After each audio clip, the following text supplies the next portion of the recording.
Hello friends, Java language सीखने की इस सीरीज में आज हम लोग देख रहे हैं हमारा लेक्चर 24 जिसमें हम पढ़ेंगे एब्स्ट्रैक्ट मेथड्स इन जावा। इससे पहले हम लोग एब्स्ट्रैक्ट क्लास के बारे में पिछले लेक्चर में पढ़ चुके हैं, तो उसी के कंटिन्यूएशन में आज हम देख रहे हैं एब्स्ट्रैक्ट मेथड्स।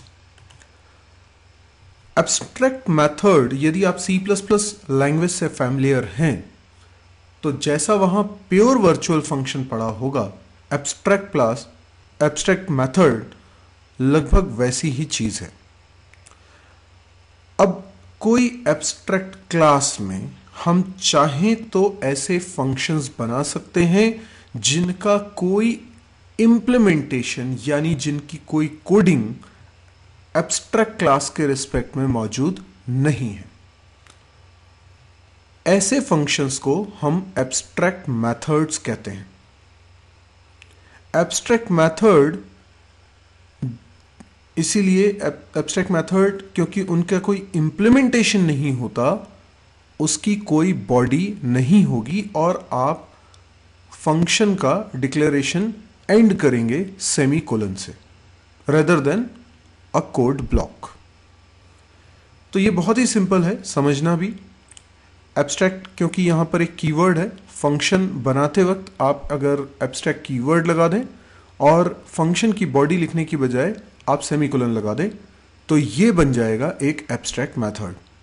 अच्छा, अगर कोई क्लास के अंदर आप एब्स्ट्रैक्ट मेथड बनाते हैं तो ये कंपलसरी है कि उस क्लास को आप एब्स्ट्रैक्ट क्लास बनाएं। लेकिन एक क्लास अगर एब्स्ट्रैक्ट क्लास है तो यह जरूरी नहीं है कि उसके अंदर एब्स्ट्रैक्ट मेथड हो। आप चाहें तो मेरी इस बात को रिपीट करके सुन सकते हैं। मैं ये कहना चाहता हूं कि एक एब्स्ट्रैक्ट क्लास के अंदर दोनों सिचुएशन हो सकती हैं। हो सकता है एक भी एब्स्ट्रैक्ट मेथड ना हो, चलेगा, लेकिन आप चाहें तो उसमें एब्स्ट्रैक्ट मेथड भी बना सकते हैं। लेकिन अगर किसी क्लास में एब्स्ट्रैक्ट मेथड बनाया है तो यह कंपलसरी है कि उस क्लास को एब्स्ट्रैक्ट बनाना पड़ेगा। C++ में प्योर वर्चुअल फंक्शन बनाते थे तो वो भी एक ऐसा फंक्शन था जिसकी कोई बॉडी उस क्लास के रिस्पेक्ट में नहीं होती थी। ऐसे में वो क्लास ऑटोमेटिकली एब्स्ट्रैक्ट क्लास बन जाती थी। जावा में बस फर्क ये है कि अगर आपको एब्स्ट्रैक्ट क्लास बनाना है तो आपको एब्स्ट्रैक्ट मेथड बनाना कंपलसरी नहीं है। चलिए एक एग्जाम्पल देखते हैं और आप इसमें सोच के बताइए, चाहे तो स्क्रीन को पॉज कर लीजिए और सोच के बताइए इस कोड में क्या गलती की गई है। यदि आपने सोच लिया होगा तो देखिए ध्यान से, पर्सन नाम की क्लास बनाई है जिसमें एक एब्स्ट्रैक्ट मेथड है शो नाम का। इससे आपको एब्स्ट्रैक्ट मेथड्स का सिंटेक्स भी क्लियर होगा। पहले आपने एब्स्ट्रैक्ट कीवर्ड लिखा, उसके बाद रिटर्न टाइप फंक्शन का नाम, जो भी आर्ग्यूमेंट्स देने हैं वो बताइए, और उसके बाद कोड ब्लॉक लिखने की बजाय आप सेमीकोलन लगा दीजिए। ये बन गया आपका एब्स्ट्रैक्ट मेथड। लेकिन अगर कोई क्लास में एब्स्ट्रैक्ट मेथड होता है तो उस क्लास को एब्स्ट्रैक्ट बनाना कंपलसरी है और यही एरर यहां पर आएगी। यानी पर्सन क्लास को यहां बनाना पड़ेगा एब्स्ट्रैक्ट। ठीक है, तो इस एरर को हम कर लेते हैं दूर। ये देखिए हमने एब्स्ट्रैक्ट लिख दिया है पर्सन क्लास बनाते वक्त, तो हमने ये गलती तो सुधार ली। लेकिन क्या अभी भी कोई गलती इस कोड में बाकी है? एक बार अच्छे से देखिए स्क्रीन को पॉज करके, और कोई भी दिक्कत लगे तो सोचिए। यदि आपने सोच लिया है तो क्योंकि पर्सन क्लास को एक्सटेंड किया जा रहा है और स्टूडेंट नाम की क्लास हम बना रहे हैं, स्टूडेंट क्लास के अंदर हमने इस एब्स्ट्रैक्ट मेथड को भी इनहेरिट कर लिया होगा। इसका मतलब स्टूडेंट क्लास में भी एक शो नाम का फंक्शन है जिसकी कोई डेफिनेशन नहीं है, यानी वो फंक्शन इनहेरिट होने के कारण स्टूडेंट क्लास में भी एब्स्ट्रैक्ट मेथड के रूप में मौजूद है।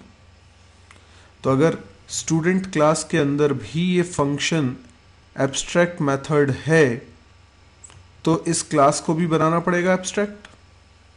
यानी कोई क्लास के अंदर एब्स्ट्रैक्ट मेथड हो, चाहे उसी के अंदर डिक्लेयर किया गया हो या इनहेरिट करके उसे मिला हो, एब्स्ट्रैक्ट मेथड है तो क्लास को एब्स्ट्रैक्ट तो बनाना पड़ेगा। तो यस, इसमें यही एरर है कि स्टूडेंट क्लास भी एब्स्ट्रैक्ट क्लास होनी चाहिए। हमने स्टूडेंट क्लास को भी एब्स्ट्रैक्ट बना दिया। क्या अभी भी कोई एरर है? स्क्रीन पॉज करके आराम से सोचिए। ओके, अब मान लीजिए आपने सोच लिया है, तो देखिए आंसर क्या है। आप स्टूडेंट क्लास को एब्स्ट्रैक्ट बना रहे हो, उसके बाद फिर स्टूडेंट क्लास का ऑब्जेक्ट कैसे बना रहे हो? हम उस क्लास का ऑब्जेक्ट नहीं बना सकते जो एब्स्ट्रैक्ट क्लास, इसलिए स्टूडेंट क्लास का ऑब्जेक्ट बनाना यहां गलत। अब इस कोड में देखिए, इसमें हमने पर्सन क्लास एब्स्ट्रैक्ट बनाई है, जिसमें शो फंक्शन एब्स्ट्रैक्ट मेथड है। इनहेरिट करते वक्त स्टूडेंट क्लास को हमने एब्स्ट्रैक्ट नहीं बनाया है, क्योंकि इस एब्स्ट्रैक्ट मेथड को हम यहां पर कर रहे हैं डिफाइन। देखिए, अब मैंने एब्स्ट्रैक्ट कीवर्ड नहीं लिखा है। तो यदि आप चाहते हैं कि आप अपनी क्लास में एक एब्स्ट्रैक्ट मेथड बनाएं, जैसा कि पर्सन में है, तो आपको क्लास को एब्स्ट्रैक्ट बनाना पड़ेगा और क्लास का ऑब्जेक्ट फिर नहीं बन सकता। तो फिर पर्सन क्लास का यूज क्या है? पर्सन क्लास का यूज ये है कि हम एक और क्लास बनाएं स्टूडेंट, और पर्सन उसकी सुपर क्लास। तो पर्सन सुपर क्लास के रूप में सर्विसेज दे।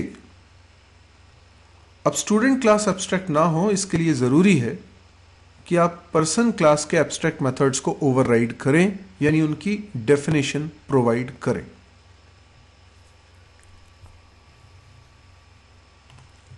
तो यहां पर हमने यही किया है। स्टूडेंट क्लास के अंदर पर्सन के एब्स्ट्रैक्ट मेथड शो को ओवरराइड किया है। कोई कोड उसके अंदर हम लिखेंगे। उसके बाद हमने स्टूडेंट क्लास का अगर ऑब्जेक्ट बनाया है, बिल्कुल ठीक है। स्टूडेंट क्लास का ऑब्जेक्ट बना के हम शो फंक्शन को कॉल कर रहे हैं, ये भी बिल्कुल ठीक है। यानी इस कोड में कोई गलती नजर नहीं आ रही है, ये बिल्कुल सही है। क्योंकि स्टूडेंट क्लास अब एब्स्ट्रैक्ट क्लास नहीं है, हम उसका ऑब्जेक्ट बना सकते हैं।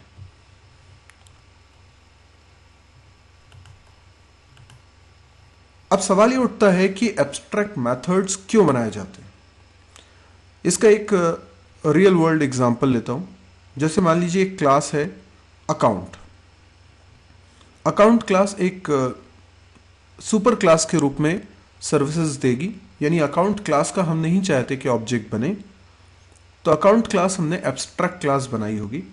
और सेविंग अकाउंट उसकी सब क्लास है जिसके ऑब्जेक्ट बनेंगे। आप बैंक में जाएंगे, अकाउंट ओपन करवाएंगे, तो आप सेविंग अकाउंट खुलवाएंगे या करेंट अकाउंट खुलवाएंगे, रिकरिंग अकाउंट खुलवाएंगे, फिक्स्ड डिपॉजिट खुलवाएंगे, पर अकाउंट का ऑब्जेक्ट नहीं बनेगा। अकाउंट की किसी सब क्लास का ऑब्जेक्ट बनेगा। तो यहां पर आप सेविंग अकाउंट का ऑब्जेक्ट बनाएंगे। अब मान लीजिए कि अकाउंट क्लास के अंदर हमने एक फंक्शन बनाया है कैलकुलेट इंटरेस्ट, पर इसकी कोई डेफिनेशन प्रोवाइड नहीं करना चाहते, तो हम लिखेंगे एब्स्ट्रैक्ट। तो इस तरीके से ये फंक्शन कैलकुलेट इंटरेस्ट ये बन गया एब्स्ट्रैक्ट मेथड अकाउंट क्लास में। तो ये कंपलसरी हो गया कि यदि आप चाहते हैं कि सेविंग अकाउंट, जो कि अकाउंट की सब क्लास है, उसका ऑब्जेक्ट बना सकें, सेविंग अकाउंट एब्स्ट्रैक्ट क्लास ना हो, तो फिर आपको ये कैलकुलेट इंटरेस्ट नाम का फंक्शन ओवरराइड करना पड़ेगा। इसकी डेफिनेशन आपको प्रोवाइड करनी पड़ेगी। तो आपने इसकी डेफिनेशन कुछ प्रोवाइड कर दी। तो सेविंग अकाउंट में कैलकुलेट किया जाएगा इंटरेस्ट। तो हम एक फोर्स देते हैं सब क्लास बनाने वाले को कि आपको ये फंक्शंस ओवरराइड करने ही होंगे। तो हम जब एब्स्ट्रैक्ट क्लास बनाते हैं और उसमें अगर एब्स्ट्रैक्ट मेथड्स प्रोवाइड करते हैं, तो एक तरह का फोर्स होता है कि जो कोई भी मेरी क्लास को इनहेरिट करेगा, एक्सटेंड करेगा, उसे ये फंक्शंस भी ओवरराइड करने पड़ेंगे। तो सेविंग अकाउंट बनाने वाले को कैलकुलेट इंटरेस्ट की डेफिनेशन प्रोवाइड करनी पड़ेगी, तभी सेविंग अकाउंट का ऑब्जेक्ट बन पाएगा। तो ये रीजन है हम एब्स्ट्रैक्ट मेथड्स बनाते हैं। यदि आपको ये वीडियो पसंद आया हो तो आप इसे लाइक करिए और यदि आपको लगता है कि ये वीडियो बहुत यूज़फुल है और इस तरह के और वीडियोस आप देखना चाहते हैं तो आप इस चैनल को सब्सक्राइब करना ना भूलें। नीचे सब्सक्राइब की बटन है, आप उस पर क्लिक करिए। आप चाहें तो उसके चैनल के होम पेज पे भी जा सकते हैं।